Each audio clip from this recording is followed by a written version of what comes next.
And the next thing, we see Jesus says, with all your heart, with all your soul, with all your mind. We need to allow what we believe to be the foundation of our convictions. Let me say this. People hate the convicted Christian. The world hates the convicted Christian. Convictions are dangerous and deadly to our culture right now. They'd rather have us be wishy-washy because a person who has no convictions, you can get them to do anything.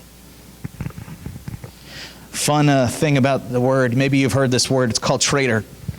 Traitor comes from the Latin, which says to turn over the book. And so what happened was, as Christians were persecuted, some would give the pagans their Bibles, and they'd just give over the book.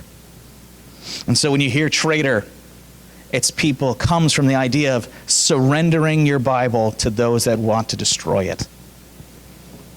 A man and a woman who's convicted of Christ, they can't be bought.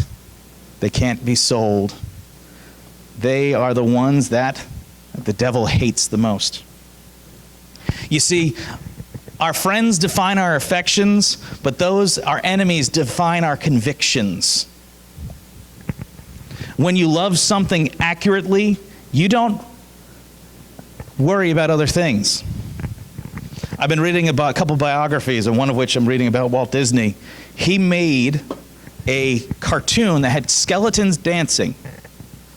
100 years ago, his cartoon was banned from movie theaters because it was too morbid. Because death was unnatural in the Christian America that existed at the time. We don't put skeletons in front of children because death isn't right.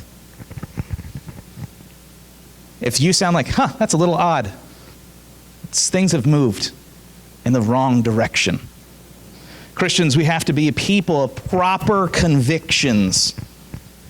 The lack of proper convictions allows Satan to really get us in the church, if we're honest. Loving God requires proper convictions. That means hating evil, blessing good. And so, there has been an intentional movement in some churches across our country where pastors and the lay leadership are arranging Christian book readings at libraries. This is a way you could do missions work, by the way. You call the library, you read a book. It doesn't even need to be the Bible. It could just be a good book. Because people are reading the Bible, and I'm not going to say the word because my children are in here, but you know what story hours are happening across our land if you've paid attention. These people are so convicted that they will put on this costume in front of children. They're convicted of this evil. The only way that we answer it is to be convicted of Christ's good.